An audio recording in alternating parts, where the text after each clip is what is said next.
بدعة كشريعة استلاهية مع علماء بدعة كما عرفها الإمام أبو إسحاق الشاطبي رحمه الله katika kitabu chake al-i'tisam قال رحمه الله البدعة اصطلاحا طريقة في الدين مخترعة تضاهي الشرعية يقصد بالسلوك عليها المبالغة في التعبد لله سبحانه وتعالى.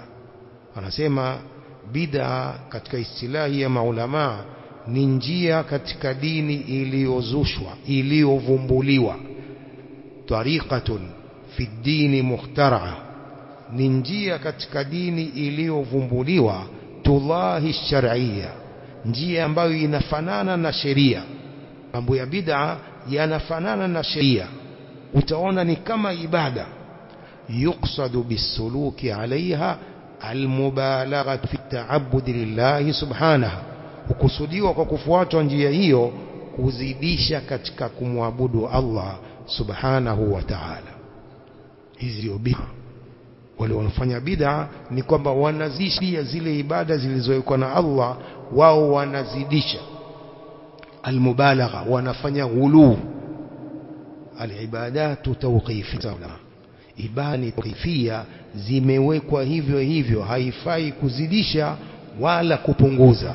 Sasa hawa wanaweka mambo haya ya uzushi kwa ajili ya kuzidisha kumwabudu Allah azza wa jalla, ambapo jambo hilo halifai. Tuna ruhusa hiyo, hatuna haki ya kuweka jambo kwamba tunamwabudu Allah kwa jambo hilo, hatuna haki hiyo. Hili dini hii tayari imewekwa na Allah subhanahu wa ta'ala, tayari imemilika. Hatuna haki ya kuongeza katika masala ya ibada wala hatuna haki ya kupunguza. Ni jambo la ibada hizo zote Allah.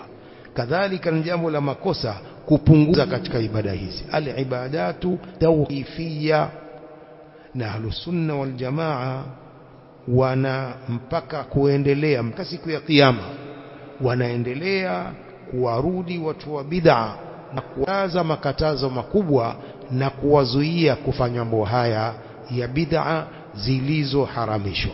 Bid'a hukumu yake ni haramu. Albid'atu hukmuha harama, bid'a ni haramu. Ina maana mtu akifanya bid'a zidi kama sala haya anapata madhambi, sababu anamwasi Allah subhanahu wa ta'ala. Jambo yeye anamwasi Allah, ni kama kumkosoa Allah kwamba kuna mambo haya hajaweka, basi sisi sasa tuwaibu haya. Ndio maana ya bid'a. Tariqatun fi dini mukhtar'a tudahi ash-shar'iyya yuqsadu bis-suluki 'alayha al-mubalaghatu fi at-ta'abbud lillahi subhanahu. Katika zama za masahaba,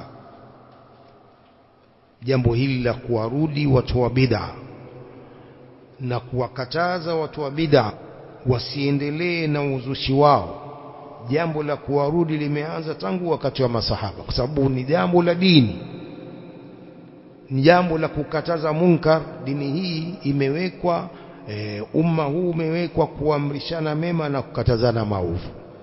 Qala ta'ala kuntum khayra ummatin ukhrijat lin-nas ta'muruna bil ma'ruf wa tanhauna 'anil munkar wa tu'minuna billah. Nyinyi mmekuwa ni umma bora kudhihirishwa kwa watu kwa sababu mnaamrisha mema, mnakataza maovu, mnamwamini Allah. Kwa hiyo tu wasipokatazana mambo haya, Allah subhanahu wa ta'ala atawaadhibu kama walivyolaaniwa wale Banu Israil waliokuwa hawakatazani munkar, haamrishani. Kwa jambo la kuwarudi ahlul bid'ah na kuwakataza mambo haya ya bid'a ni jambo anza tangu wakati wa masahaba ridwanullahi ta'ala alayhi.